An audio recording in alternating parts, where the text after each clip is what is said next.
السلام علیکم ورحمۃ اللہ وبرکاتہ۔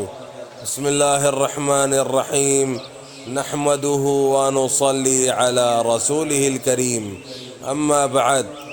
وہ لوگ جن کی دعا زیادہ قبول ہوتی ہیں، مستر کی دعا، مجبور و لاچار اور بے بس لوگ، ان کی دعائیں زیادہ قبول ہوتی ہیں۔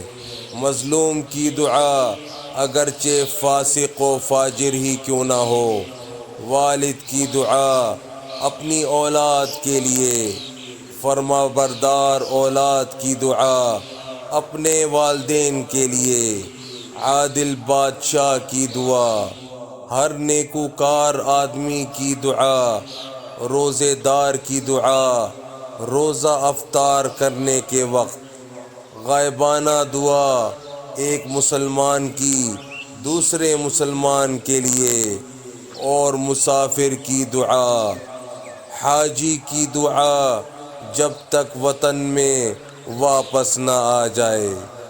بس میرے بھائیوں دوستوں، جو آج ہم نے پڑھا ہے سنا ہے، اللہ پاک ہمیں اسے سمجھنے کی، عمل کرنے کی اور دوسروں تک پہنچانے کی توفیق عطا فرمائے، اور حضور صلی اللہ علیہ وآلہ وسلم کے مبارک طریقوں پر چلنے والا بنائے۔